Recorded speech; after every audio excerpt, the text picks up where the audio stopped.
विभाजिता का नियम। तो आज हम लोग क्या सीखेंगे, विभाजिता के नियम। उससे पहले अगर आप लोग चैनल पर नए हैं तो प्लीज चैनल को सब्सक्राइब कर लीजिए ताकि आने वाले वीडियो का नोटिफिकेशन आप लोगों को मिल जाए। तो देखिए यहाँ पर ये नोट पॉइंट्स में लिखा है कि कोई भी संख्या जो होती है वो 0 से विभाजित नहीं होती। जैसे ये 3 है, 3 के बटे में 0 लिख दिया हमने, है ना। तो क्या ये 0 3 को विभाजित कर सकता है? तो इसका आंसर होगा नहीं। 0 से जो है कोई भी संख्या विभाजित नहीं होगी। ठीक उसी तरह सभी संख्याएं जो होती हैं वो 1 से विभाजित होती हैं, यानी कि 1 जो है वो सभी संख्याओं को विभाजित कर देगा।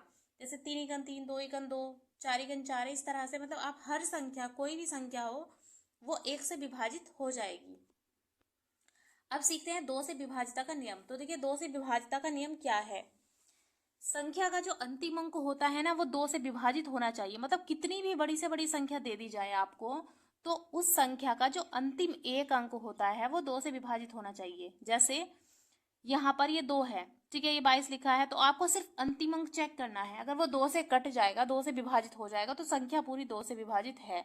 और अगर नहीं कटेगा तो 2 से विभाजित नहीं है। जैसे यहाँ पर ये 426 लिखा है, तो यहाँ पर अगर आपको देखना है कि ये 2 से विभाजित है नहीं है, तो लास्ट का अंतिम अंक देखिए, तो ये 6 है, तो देखिए 2 से कट जाएगा, 2 या 6, तो यानी कि ये पूरी संख्या जो है 2 से विभाजित है। उसी तरीके से इसमें भी जो आपको अंतिम अंक देखना है 578, यानी कि 578 में जो है आपको अंतिम अंक क्या देखना है 8। 8 2 से कट जाएगा, तो ये भी जो है विभाजित है 2 से। इसी तरीके से इसको चेक किया। और इसी तरीके से आपको कितनी भी बड़ी से बड़ी संख्या दे दी जाए, क्योंकि एग्जाम में आपको ये नहीं दिए जाएंगे, ये तो बस छोटा मतलब एक एग्जाम्पल की तरह मैं आपको यहाँ पर समझा रही हूँ। जैसे ये संख्या है, काफी बड़ी संख्या है ना, तो इसमें अगर आपसे पूछ लिया जाए कि क्या यह संख्या जो है 2 से विभाजित है, तो यहाँ पर आपको देखना पड़ेगा कि इसका जो अंतिम अंक है ना उसको आप 2 से विभाजित करके देखिए। अगर विभाजित हो जाता है तो 2 से विभाजित है, और अगर नहीं होगा तो 2 से विभाजित नहीं है। तो देखिए 2 चौक 8, यानी कि ये 4 बार इससे कट रहा है, तो ये पूरी संख्या जो है 2 से विभाजित होगी। आपको कितनी भी बड़ी से बड़ी संख्या दे दी जाए, आपको पूरी विभाजित नहीं करनी है। मतलब पूरा का उसको काट के नहीं देखना है, आपको सिर्फ अंतिम अंक देखना है, ठीक है। ठीक, अब उसी तरीके से जो है 4 के विभाजिता का नियम भी समझ लीजिए।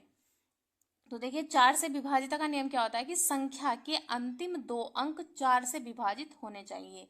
अब देखिए जैसे उसमें 1 अंक दिया था 2 में, तो इसमें 2 अंक देखने हैं, यानी कि 4 से विभाजिता का नियम जो होता है उसमें क्या होना चाहिए, संख्या के अंतिम 2 अंक 4 से विभाजित होने चाहिए। एग्जाम्पल जैसे ये 244 लिखा है, ठीक है।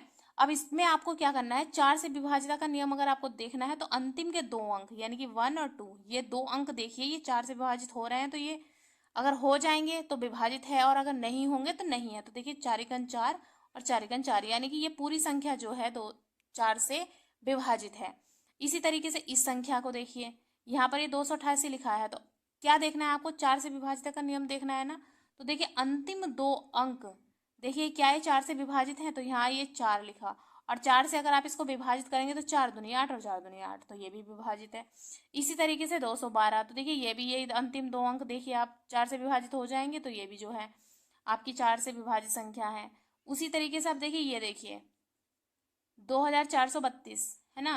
तो अब आप इस 32 को चेक करिए, मतलब आपको तो अंतिम 2 अंक से मतलब होना चाहिए अगर 4 से विभाजिता का पूछा है तो देखिए यहाँ एक काट कर देखिए, 4 अट्ठे 32, यानी कि ये पूरी संख्या भी जो है 4 से विभाजित हो जाएगी। इसी तरीके से आपको कितना भी बड़े से बड़ा सवाल दे दिया जाए, आपसे सीटेट में ऐसे ही क्वेश्चन पूछेगा, तो आप जो है इसको आसानी से कर सकते हैं। मिलती हूँ आपसे नेक्स्ट वीडियो में, तब तक के लिए धन्यवाद।